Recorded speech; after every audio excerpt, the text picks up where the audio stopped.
If a thread mill breaks or chatters, the first thing most people say is, the feed rate is wrong. And that sounds reasonable, so they slow it down, or they speed it up, or grab a different number from the chart.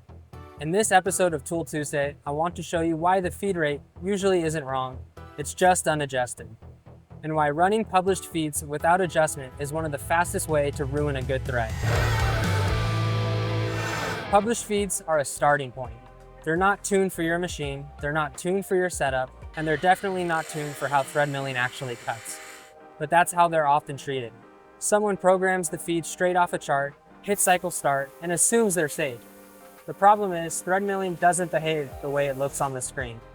When you look at the program, it looks like a simple circular move, but it's not. The diameter the thread mill is cutting is not the same diameter as the programmed path. If you don't account for that, the tool is overloaded, even if the number looks conservative. That's where a lot of sudden failures and short tool life come from. The opposite mistake happens too. Someone has a problem, so they slow the feed way down. It feels safe, but now the tool clearly isn't cutting anymore. It's rubbing, building heat, losing edge. This dramatically decreases your tool life and increases cycle time. That's why feed problems are so deceptive. The numbers don't look extreme. The machine sounds fine until it doesn't. The key thing to understand is this. Thread milling feeds need to be adjusted for motion, not just diameter and material. Internal threads need different consideration than external threads. Tool diameter can change your adjusted feed rate dramatically. The closer your thread mill diameter is to your miner diameter, the more the feed rate has to be adjusted. If you ignore those factors, you're not really controlling feed, you're guessing. That's also why two shops can run the same thread mill with the same published feed and get completely different results. One will snap tools, the other doesn't. One has success, one doesn't.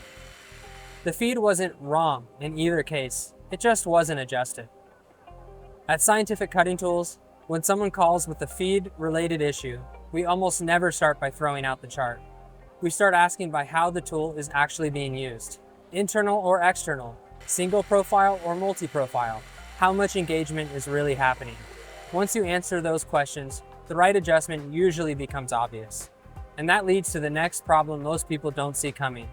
Internal and external threads look similar, but they don't behave the same at all.